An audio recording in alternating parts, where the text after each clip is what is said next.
വീട് ജാമ്യമായിട്ടുണ്ടെങ്കിൽ ആ വീട് ജപ്തി ചെയ്യുന്ന നില സാധാരണഗതിയിൽ സ്വീകരിക്കാൻ പാടില്ല. അത് അവിടെ താമസിക്കാനുള്ള അവകാശം അവിടെ ഉള്ള ആൾക്കാർക്ക്.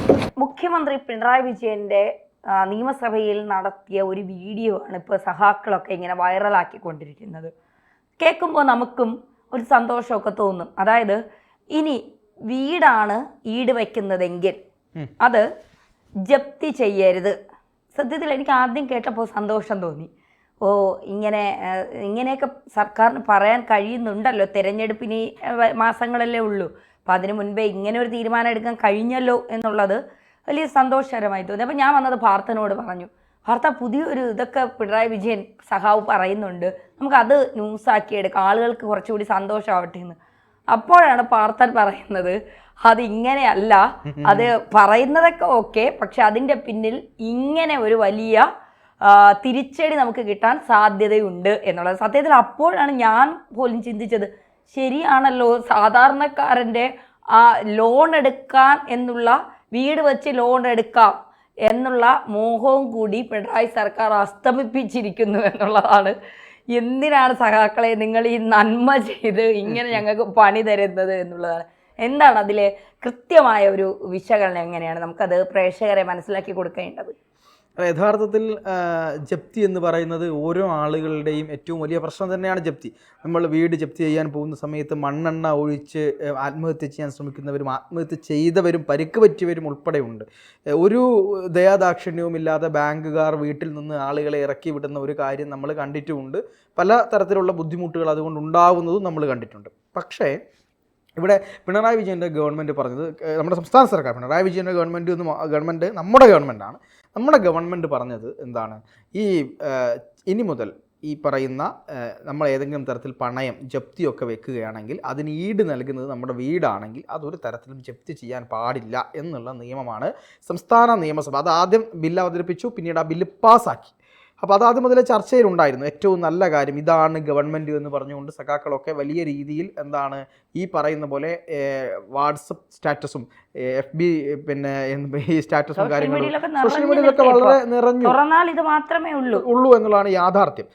പക്ഷേ അതിലൊരു നന്മ പറഞ്ഞിട്ട് നമുക്ക് യഥാർത്ഥത്തിലേക്ക് വരാം. അതായത് നന്മ എന്ന് പറയുന്നത്, ഇത്രയും കാലം വീട് ഈട് വെച്ചിട്ട് വായ്പ എടുത്ത ആളുകളുണ്ട്, ഒരുപാട് ആളുകളുണ്ട്. അത്തരക്കാർക്ക് സന്തോഷിക്കാം. കാരണം അത്തരക്കാരുടെ ആളുകളെ വീട്ടിൽ നിന്ന് ഇറക്കി വിടില്ല എന്ന് ധൈര്യത്തോടു കൂടി അവർക്ക് പറയാം എന്നുള്ളതാണ് നമുക്ക് ഈ കാര്യത്തിൽ നമുക്ക് പറയാൻ പറ്റുന്ന ഒരു സംശയം ചോദിച്ചോട്ടെ, ഇത് എല്ലാ ബാങ്കുകളിലുമാണോ അതോ പ്രത്യേക ഏതെങ്കിലും ബാങ്കുകളുണ്ടോ? എല്ലാ ബാങ്കുകളും, ഏത് ധനകാര്യ സ്ഥാപനമായാലും ബാങ്കുകളായാലും ഇത് വെച്ച് കഴിഞ്ഞാൽ നമുക്ക് എന്ത് ചെയ്യാൻ പറ്റത്തില്ല, ഈ ജപ്തി ചെയ്യാൻ പറ്റത്തില്ല. പക്ഷെ ഇതിൽ എൻ്റെ ഒരു സംശയം എന്ന് പറയുന്നത്, എനിക്കത് കുറച്ചുകൂടി വ്യക്തമാകാനുണ്ട്, ഇതിന് മുൻകാല പ്രാബല്യമുണ്ടോ എന്നൊരു പ്രധാനപ്പെട്ട കാര്യമുണ്ട്. ഈ ബില്ല് പാസ്സാവുന്ന, കഴിഞ്ഞ ദിവസമാണ് ബില്ല് പാസ്സാക്കിയത്, ആ ബില്ല് പാസ്സാക്കിയ അന്ന് തൊട്ടാണോ അതോ മുൻകാല പ്രാബല്യമുണ്ടോ?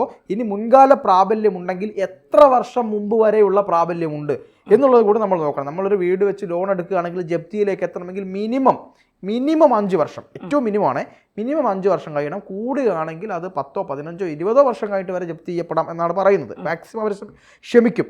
പക്ഷേ ഈ ബില്ലിൻ്റെ കാര്യത്തിൽ എത്ര വർഷം മുൻകാല പ്രാബല്യമുണ്ട് എന്നതനുസരിച്ചിരിക്കും ആളുകൾക്ക് അതിൻ്റെ ആനുകൂല്യം കിട്ടുന്നത് എന്നതാണ് യാഥാർത്ഥ്യം.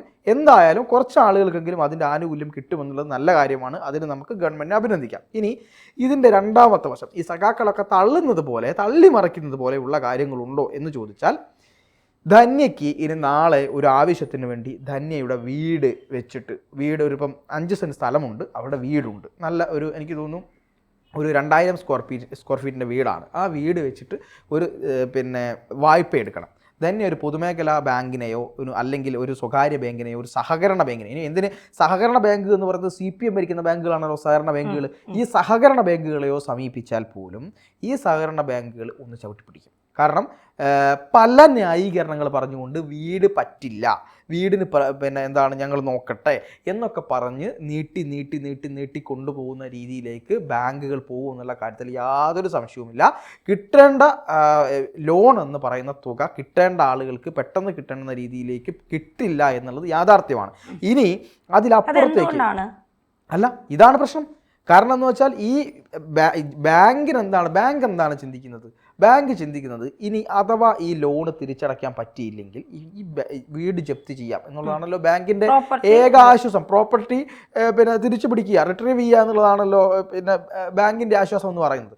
പക്ഷെ അതല്ല ഇവിടെ നടക്കാൻ പോകുന്നത്. കാരണം ബാങ്കിന് ഈ പറയുന്ന പ്രോപ്പർട്ടി ജപ്തി ചെയ്യാൻ പറ്റില്ല എന്നുള്ളതാണ് നിയമം വീടാണെങ്കിൽ. അപ്പോൾ അതുകൊണ്ട് തന്നെ ബാങ്കുകൾ ചവിട്ടിപ്പിടിക്കുമെന്നുള്ള കാര്യത്തിൽ യാതൊരു സംശയവുമില്ല. ബാങ്കുകൾക്ക് ലാഭമില്ലാത്തൊരു കാര്യത്തിൽ ബാങ്കുകൾ നിൽക്കുമോ? ഈ പറയുന്ന സഹകരണ ബാങ്കുകൾ നിൽക്കുമോ? സംസ്ഥാന വീടാണെങ്കിൽ ഇനി ലോൺ ഇല്ല. വീടാണെങ്കിൽ ഇനി പറയുന്നത് പോലെ ലോൺ ഇല്ല എന്നുള്ളതല്ല, ലോൺ കിട്ടാൻ ബാങ്കുകൾ പരമാവധി ചവിട്ടിപ്പിടിക്കും. വീട് വെച്ചിട്ട് ലോൺ എടുക്കുമ്പോൾ പെട്ടെന്നൊരു വീട് വെച്ചിട്ട് ലോൺ എടുക്കാം എന്നൊക്കെ വിചാരിക്കുന്ന ആളുകൾ ഉണ്ടായിരിക്കുമല്ലോ, അവർക്കൊക്കെ ഒരു തിരിച്ചടി തന്നെയായിരിക്കും ഇത് എന്നുള്ള കാര്യത്തിൽ യാതൊരു സംശയവുമില്ല. പിന്നെ വേറൊരു കാര്യം ഉണ്ടായിട്ടുണ്ട്, മര്യാദയ്ക്ക് വീട് വെച്ച് ലോൺ എടുത്ത് എങ്ങനെയെങ്കിലും അടച്ച് തീർത്താനെ അതിന് സമ്മതിക്കൂല എന്നുള്ളതാണ്. അല്ല, അതാണ് യഥാർത്ഥത്തിൽ വേറൊരു കാര്യം കൂടെ എന്ന് പറയുന്നത്. ചിലപ്പം ഇതിൻ്റെ നിയമവശങ്ങൾ പഠിച്ചിട്ട് ഹൈക്കോടതിയിലൊക്കെ പോയിട്ട് ഇതാ ഞാൻ വീട് ഈട് നൽകിക്കൊണ്ട് ഒരു ലോണ് അപേക്ഷിച്ചിരുന്നു, അത് തരുന്നില്ല എന്ന് പറഞ്ഞ് നിയമ പോരാട്ടമൊക്കെ നടത്തുകയാണെങ്കിൽ ഒരു പക്ഷേ ലോണ് കൊടുക്കാൻ ഹൈക്കോടതിയൊക്കെ ഉത്തരവിട്ടെന്നിരിക്കും. പക്ഷേ ഞാൻ ചോദിക്കട്ടെ, നമ്മളെപ്പോലുള്ള നമുക്കിതിനെപ്പറ്റി അറിയാം, ഓക്കെ അത് വിട്ടേക്ക്. ഒരു സാധാരണക്കാരനാണെങ്കിൽ ഈ സാധാരണക്കാരന് ഹൈക്കോടതിയൊക്കെ സമീപിച്ച് ബാങ്കിനെതിരെ നോട്ടീസ് അയച്ച് ബാങ്കിൻ്റെ വാദം കേട്ട് നമ്മുടെ വാദം കേട്ട് എന്നിട്ട് ഹൈക്കോടതി ശരി നിങ്ങൾ ജപ്തി കൊടുക്കൂ, ലോൺ കൊടുക്കൂ എന്ന് പറയുമ്പോഴേക്ക് സമയം എത്രയാവും? ഒരു മകളുടെ കല്യാണമാണെങ്കിൽ എന്തായിരിക്കും അവസ്ഥ?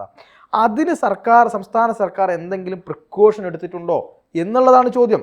നിർബന്ധമായിട്ടും വീട് ഈട് കൊടുക്കുകയാണെങ്കിൽ നിങ്ങൾ ലോൺ കൊടുക്കണം എന്നൊരു നിയമം സംസ്ഥാന സർക്കാർ പാസ്സാക്കിയിട്ടുണ്ടോ? ഇല്ല. ഈ പറയുന്ന പ്രൊവിഷനിൽ ഒരു പ്രൊവിഷൻ പറഞ്ഞിട്ടില്ല. ഈ പറയുന്ന ബാങ്ക് ജപ്തി നിയമം എന്ന് പറയുന്നത് ബാങ്ക് വീടാണ് ജാമ്യം നൽകുന്നതെങ്കിൽ നിങ്ങൾ പിന്നെ ജപ്തി ചെയ്യരുത് വീട് എന്ന് പറയുന്ന ആ ബില്ലിൽ വീട് വെച്ചാൽ ലോൺ കൊടുക്കണം, വീടാണ് ഈട് എന്നുള്ളത് കൊണ്ട് ലോൺ കൊടുക്കാതിരിക്കരുത് എന്നൊരു ഒരു പോയിന്റ് എഴുതി ചേർത്തിട്ടുണ്ടോ എന്ന് ചോദിച്ചാൽ ഇല്ല. നമുക്ക് കിട്ടുന്ന ബില്ലനുസരിച്ച് അങ്ങനെ ഒരു സാധനമില്ല. ഇനി അത് എന്തെങ്കിലും വ്യക്തത വരുത്തുമോ എന്ന് എനിക്കറിയില്ല. പക്ഷേ ഈ ഒരു കാര്യമാണ് ഇപ്പം ഗൗരവത്തിൽ ചർച്ച ചെയ്യേണ്ടത് എന്നാണ് എനിക്ക് തോന്നുന്നത്. കാരണം നാളെ ഏതെങ്കിലും തരത്തിൽ പെട്ടെന്നൊരു ബുദ്ധിമുട്ട് വന്ന് നിൽക്കുന്ന ആളുകൾക്ക് ഇതൊരു വലിയ പ്രശ്നമാണ്. ലോൺ കിട്ടത്തില്ല ഒന്ന്. രണ്ടാമത്തത്, സംസ്ഥാന സർക്കാർ നല്ല ഉദ്ദേശത്തോടു കൂടി ചെയ്യുന്ന ഒരു കാര്യത്തെ നമ്മൾ അങ്ങനെ അധിക്ഷേപിച്ച് സംസാരിക്കുകയൊന്നുമല്ല. അതായത് ഈ കാര്യത്തിൻ്റെ പൂർണ്ണമായ ഗുണം ജനങ്ങൾക്ക് കിട്ടണമെങ്കിൽ രണ്ട് കാര്യങ്ങൾ സംസ്ഥാന സർക്കാർ ചെയ്യണം. ഒന്ന്, ഈ പറയുന്ന ലോൺ ഈ ബില്ല് പാസ്സാക്കിയല്ലോ, ഈ പറയുന്ന ഈ വീട് വെച്ച് വീട് ജപ്തി ചെയ്യരുത് എന്ന നിയമം പാസ്സാക്കി. അത് എത്ര വർഷത്തെ മുൻകാല പ്രാബല്യത്തോടെയാണ് ഈ നിയമം പാസ്സാക്കിയിട്ടുള്ളത് എന്ന് സംസ്ഥാന സർക്കാർ പറയേണ്ടതുണ്ട്. അതായത് ഈ ബില്ല് പാസ്സാക്കിയതിൻ്റെ അന്ന് വരെയുള്ള വീടുകൾ, എത്ര വീടുകൾ ജപ്തിയിലുണ്ടോ കടത്തിലുണ്ടോ അവയും ജപ്തി ചെയ്യരുത്, ഇനി അങ്ങോട്ട് വെക്കുന്നതും ജപ്തി ചെയ്യരുത് എന്നാണോ ആ നിയമം പറയുന്നത്? ഇനി രണ്ടാമത്തത് വ്യക്തമാക്കേണ്ടത്, ഇങ്ങനെയൊരു നിയമം പാസ്സാക്കിയത് കൊണ്ട് വീട് ഈട് കൊടുത്തുകൊണ്ട്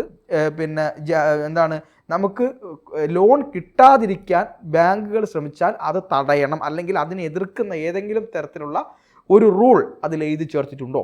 ഈ രണ്ട് കാര്യങ്ങൾക്ക് കൂടി സംസ്ഥാന സർക്കാർ വ്യക്തത വരുത്തിയാൽ മാത്രമാണ് യഥാർത്ഥത്തിൽ ആളുകൾക്ക് ഇതിൻ്റെ ഗുണം കിട്ടുകയുള്ളൂ എന്നതാണ് യാഥാർത്ഥ്യം. ഇനി അത് സർക്കാർ ചെയ്യുകയാണെങ്കിൽ ഏറ്റവും നല്ല കാര്യമാണ് പിണറായി വിജയൻ്റെ ഗവൺമെൻറ് ചെയ്തത് എന്നുള്ളത് ഒരു സംശയവുമില്ലാതെ നമുക്ക് പറയാം. കാരണം ആയിരക്കണക്കിന് ആളുകൾ സ്വന്തം കിടപ്പാടത്തിൽ നിന്ന് ഇറങ്ങിപ്പോവേണ്ട ഘട്ടത്തിൽ ഈ ഒരു നിയമം കൊണ്ടുവരിക എന്ന് പറയുന്നത് വലിയ കാര്യമാണ്. പക്ഷേ ഈ കാര്യം കൂടെ ഗവൺമെൻറ് വ്യക്തത വരുത്തേണ്ടതുണ്ട് എന്നതാണ് നമ്മൾ ചൂണ്ടിക്കാണിക്കാൻ ഉദ്ദേശിക്കുന്നത്. തീർച്ചയായിട്ടും.